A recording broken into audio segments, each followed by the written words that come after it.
Hi, my name is Bayani and welcome back to Maternity KE, and today's video is going to be the labor and delivery story for my last and final baby, baby number 3.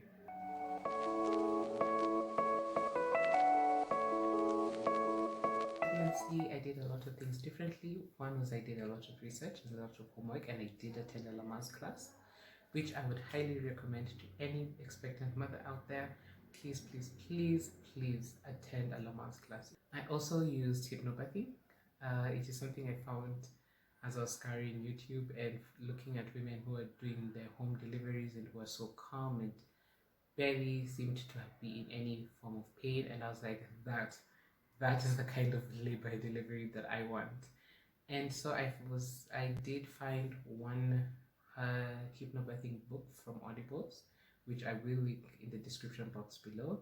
And I also did find one YouTube video that I used mainly as my listening tool, and I'll link that as well in the description box below. Now, with my third baby, I went into labor at 40 weeks and 6 days. I really intended, and I kept saying it from almost fairly the very beginning of that pregnancy, that I want to deliver my baby after 40 weeks. I do not want to have another 38-week delivery. I want to achieve a 40-week delivery. And the fact that I got to 40 weeks and passed it by 6 days, I was thoroughly happy. I started to get contractions on Monday night around 10:30 p.m. and I was really doing my best not to have to go to the hospital until past midnight. Now, I did deliver my baby at the Nairobi hospital, and whenever you are admitted at the Nairobi hospital, your day starts at midnight. So if I were to go into the hospital on Monday at 10 p.m. when my contractions started and I knew for sure this is labor, then I would have been charged for the 4 hours leading up to midnight as a full day, and I didn't want that. I wanted to make sure I only get admitted to the hospital past midnight, and be able to consume my actual 24 hours, so that when you bill me for my day, I actually did spend a full day in the hospital. So when my contractions started at about 10 p.m., I was like, okay, it's only 4 hours. Let's just wait this out. I can distract myself, listen to my hypnobirthing resources, and luckily I was able to, push it. And I believe I left the house probably at exactly midnight or a few minutes too. And I was able to get to the hospital now on Tuesday in the AM hours, which would probably be, I believe I got there by about 12:15, 12:30. So once I got to the hospital, I already done the necessary paperwork for the hospital. So I went straight to the labor and delivery ward, where I got admitted. I think they didn't even check if I was dilated or anything. They just saw that I was 40 plus 6, 40 weeks and 6 days, and they just admitted me straight away. They didn't even ask if I was dilated, nothing. So by the time it actually clicked to me that, wait, these people have admitted me and nobody has checked if I'm dilated. By that time, it was so late. I had a band on, I had changed my clothes. I was like, you know what? We're here to stay. By the time they actually did check me, it was slightly after admissions, which was probably around 2 a.m. I was only 2 centimeters. And I kind of felt like I lost hope. I was like, I was hoping I'd be further along, but I was like, okay, you know what?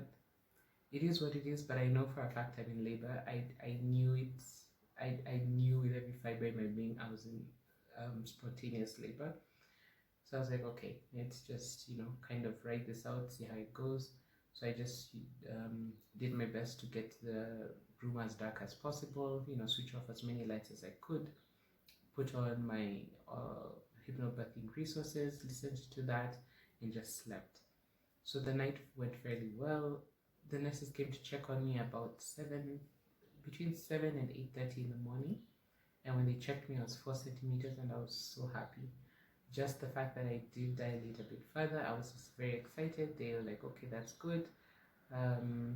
So what's your plan? And I just told them I just want to, progress. So they're like, okay, they let me be. They didn't, try to do any interventions. And I called my husband, who had already left by that time. He went back home, and I told him, okay, I'm 4 centimeters. You just stay at home. I'll let you know, when you need to come when things start to progress. My husband came to visit me a bit later in the morning, around 10 a.m. And he asked me how I was doing. I told him, I'm still 4 centimeters. They haven't checked me again, but all is well. Then at about 12:30, a nurse came back to check on me and to see how far I was dilated. And she checked me, and she seemed surprised, and I could tell she was trying to do a membrane sweep. And I kept telling her, okay, how many centimeters am I? And she said 7, and I was so excited. I was very, very happy, because my first 2 pregnancies, as you may remember or recall, I had both times I had to be given a drip. I'm a Kwekeo Maji, and I was really, really, really avoiding that. And I was just so happy I'd reached 7 centimeters with no medication, nothing, just, me and my hypnobirthing and the baby. And she was trying, I was like, okay, I'm 7 centimeters, please, remove your hands. And she's like, no, I just want to check something. And I could tell she was probably just trying, to do a membrane sweep. And I'm not here trying to, we don't want that. She's trying to do a membrane sweep, and I'm like, if you did come to check how many centimeters I am, so you've checked, you can get, remove your hands. And she's like, I just want to, check the water. And then she's like, I was trying to break the water, but you don't seem to have, your water already seems to have broken. And I remember throughout the pregnancy, I think by the time I was around 38 weeks, I kept telling myself, oh, like when I'm in the shower or using the loo, I hope my water doesn't break, and then I wouldn't know, like, if you're sitting on the toilet or in the shower, you wouldn't know the difference between your water breaking and the water running. But she tried, she was trying to possibly do a membrane sweep, which I honestly suspect she was. And she was also trying to break my water. But you see, my concern was you did ask for my permission to do so, but she took the initiative to do it yourself without asking me for the permission to do it. And I was like, okay, please, you've checked, we're 7 centimeters, what more do you need to be checking? And she was like, okay, you don't see, your water seems to have already broken. Do you remember your water breaking? And I was like, no, I really don't. But I would like to assume that it probably did break in the shower or while I was using the loo. So she said, okay, she was like, okay, we'll just wait. Then we'll just wait. So she left, and I was like, okay, I just want to sleep. If I'm 7 centimeters, maybe if I take another nap, I'll wake up and I'm 8 or 9 centimeters. At around 5 is when now there were contractions that came that I could not ignore. They were so strong that I could not walk. And at that point, I was like, okay, maybe I'm 10 centimeters, maybe this hypnobirthing has, gotten me to 10 centimeters and the baby wants to come. And, I just got so excited. I was like, okay, because I went to the loo, and as I was walking out to the loo, I got a contraction that I literally could not move. And I just stood there, and I really needed somebody to come and help me. But I was in the loo, and, I knew that logistically speaking, I was not in a position to get somebody. I don't even feel like I could have actually called somebody out. Like, the contraction was so gripping that I could not move. I couldn't really talk. And I was like, okay, this baby is almost here. I just got really excited, because that was the first painful contraction that I got. Painful in the sense that it was not discomfort, it was more pain. So that was at around 5 o'clock. And I remember calling the nurse and telling her, I think this baby is coming. And we went to the delivery room. She checked me. She was like, no, you're still 7 centimeters. You still have time. Just go back to your labor bed and, just wait it out. And as I was trying to remain calm and, listen to my resources, the contractions, were coming in a bit closer together, and they were so, so strong. And I remember I rang the bell for the nurse, and I just told her, look, you need to give me gas and air because I can see that this, as much as I'm 7 centimeters, this baby is coming. So she brought me some gas and air, and the first one that she gave me, the tank didn't have any gas, so she had to go get another one. Then the adapter that I had was not, working properly. But all in all, it did.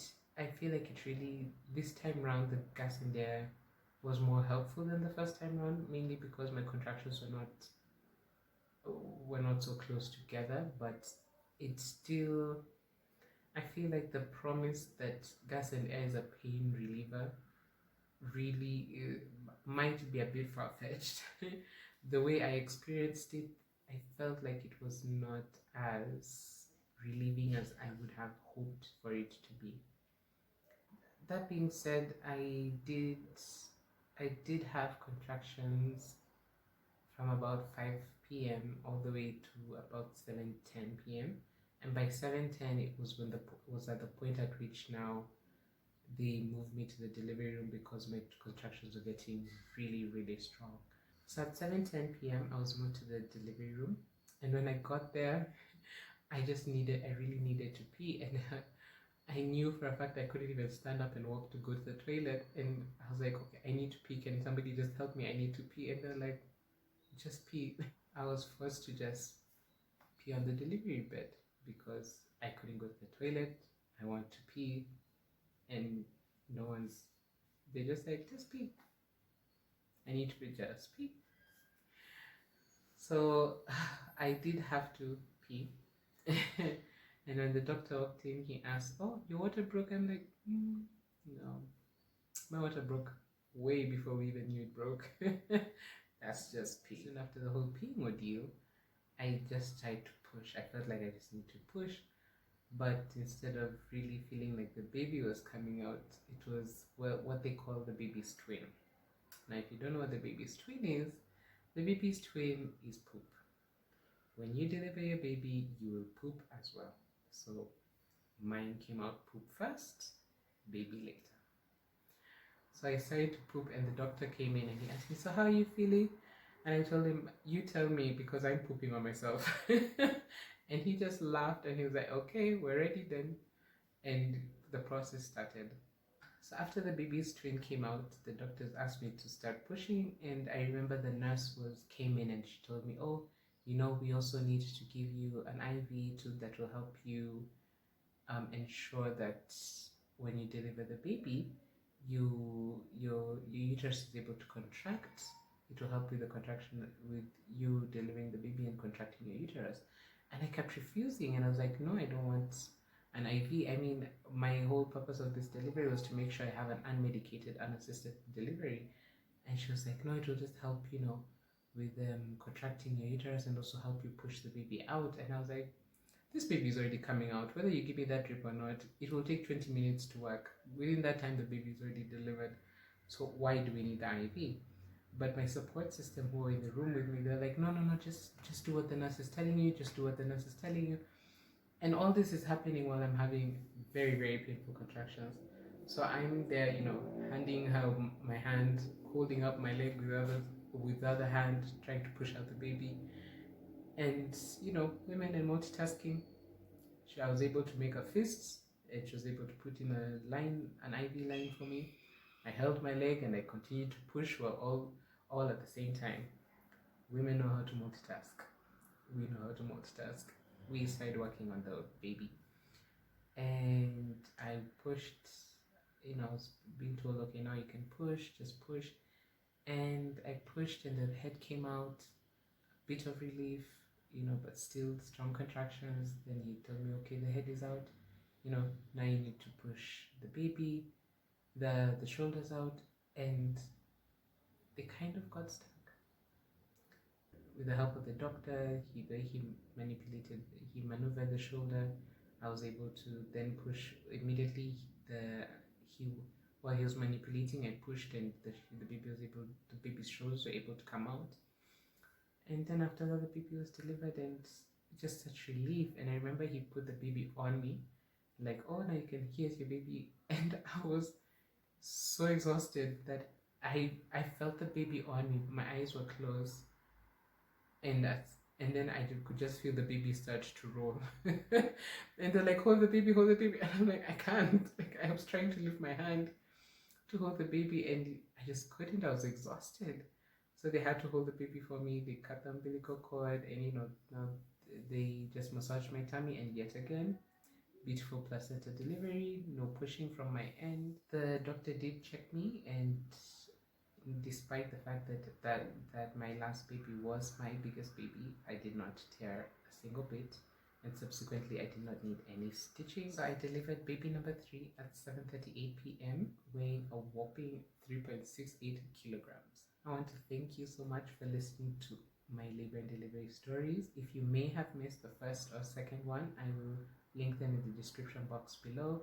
Make sure you also watch those videos. And I hope to see you back here soon. Make sure you like the video, make sure you subscribe, and also turn on your post notification so that you're notified anytime I upload a video. With that, I would like to say thank you for watching and see you in the next video. Bye.